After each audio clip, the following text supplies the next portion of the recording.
What's up, everybody? Welcome back to my channel. I am Kadeem, Dr. Kadeem, whatever you want to call me. I am a person. I am a human.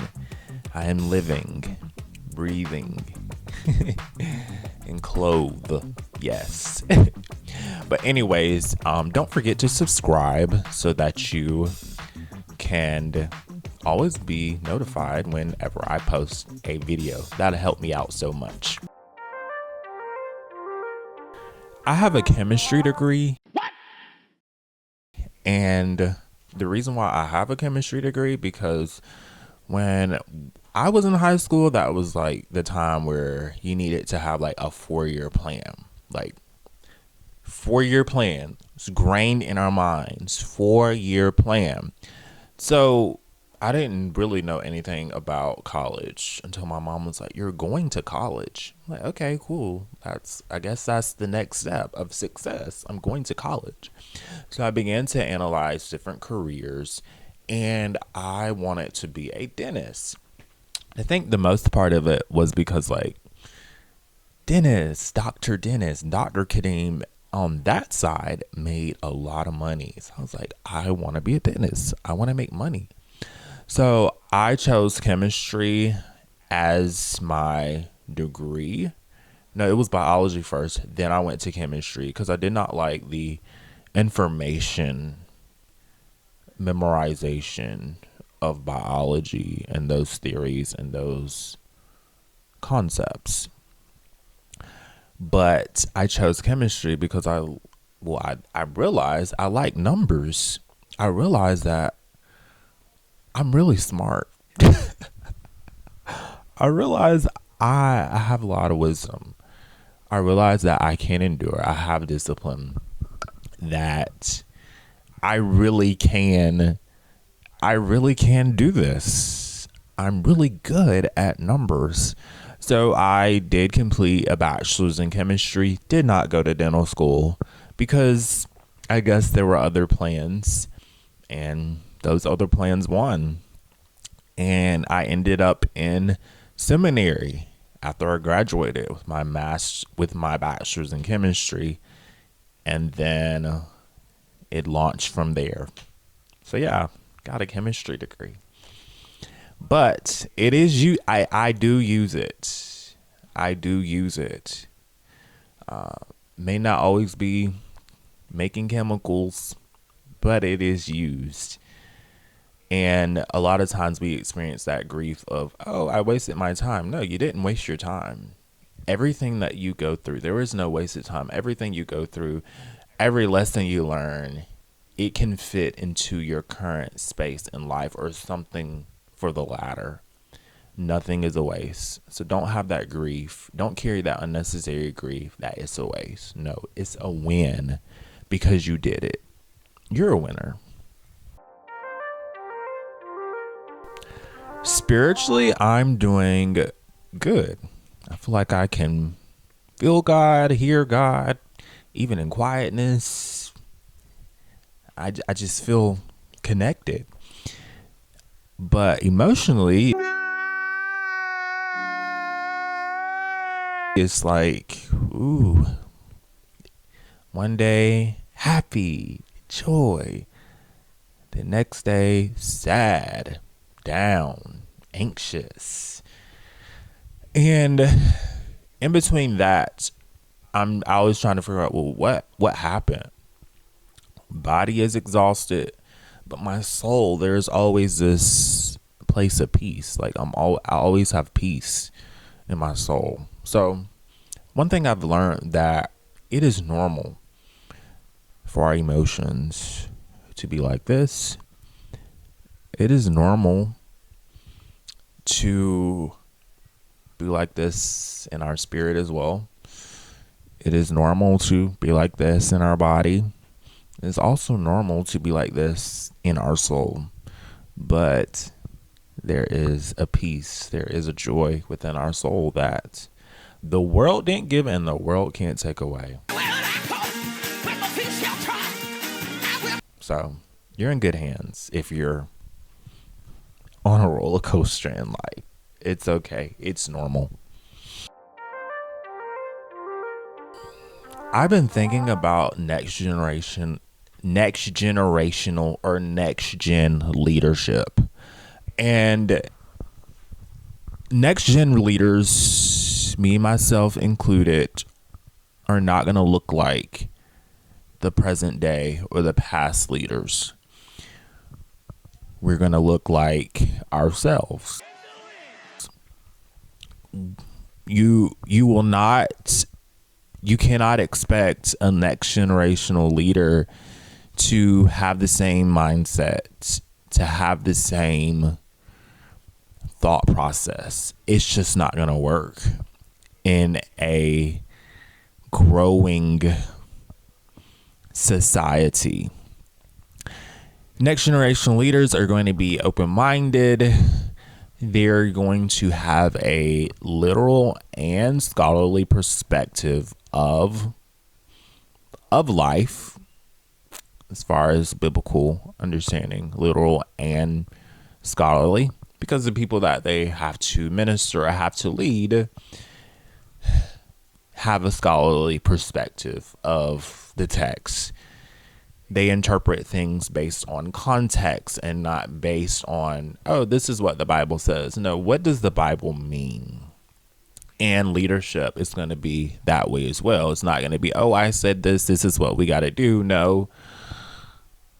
How do we get this interpretation? How did you come up with this decision or this move? So I'm excited that I'm chosen to be a next generational leader. I used to be sad that I wasn't chosen for the now, but I'm chosen for the later. And everything I'm doing now is like preparation for that. So I have great peace about it, and I'm excited. So if you're a next generational leader, comment below. I would like to learn how your process is going. I'm observing that people don't know who they are outside of congratulations or good job. They don't have an identity that is centered or eternal. Everything is external. So when it's time to move on, me, myself included, you can't. You're stuck. Because your work is your identity. That thing is your identity. That's what I'm observing in people. It's a lot of people in places and organizations. Yeah. What am I? I have on a Hollister hoodie and then these jeans from ASOS, Carpenter jeans to be exact. Nothing fancy. Don't gotta spend a lot of money on clothes to look good. Just don't tell your secrets.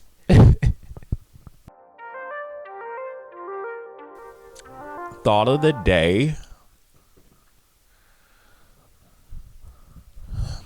So the thought of the day is the great proverb, Proverbs 3:5-6. Trust in the Lord with all your heart and lean not on your own understanding. In all your ways acknowledge him, and he shall direct your paths. I want to be honest.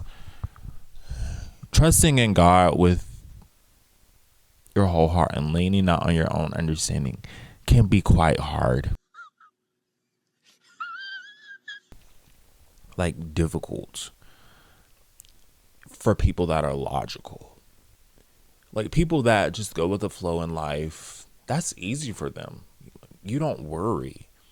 You don't have anxiety. But people that have anxiety, that is hard because I have to be, I gotta see it, gotta be in control. I gotta be here. I gotta be there. I gotta have this blueprint. I gotta have this plan. And when God tells you something with no instruction, just like, what are you trying to do to me? So yeah, thought of the day. Lean not on your own understanding is hard. I'm currently enjoying preparing for a 5K. I ran 4 last year And my first one is coming up next week. Or no, when I post this, it'll be after the 5K. But yeah, my first one is coming soon. I've been preparing for the last, I guess, 15 days. And I realized that my body remembers how to endure and how to run even after a couple of months of not running. So I'm excited about that. Today my legs are sore, but it just clears the mind, helps me to focus on something. So I'm excited about that.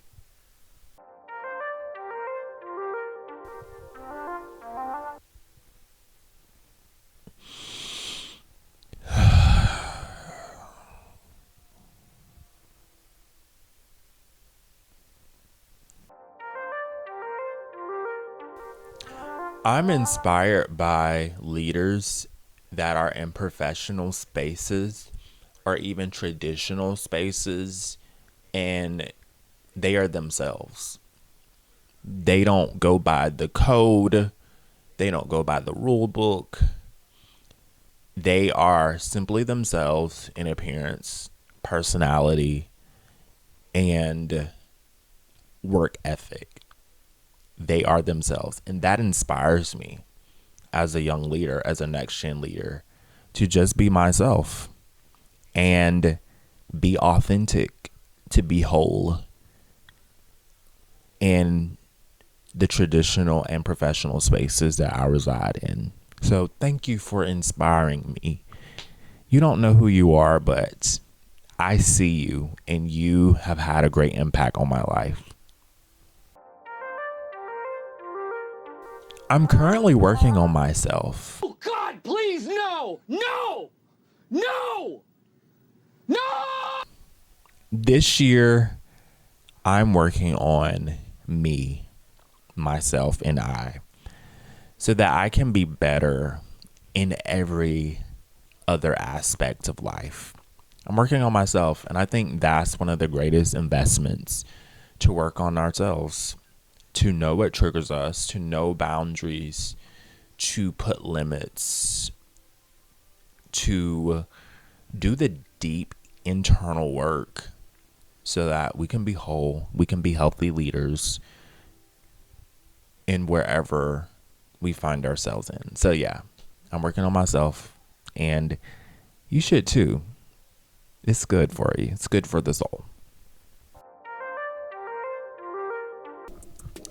Thank you for watching. Remember, growth is a process, and we are always becoming. Peace and grace.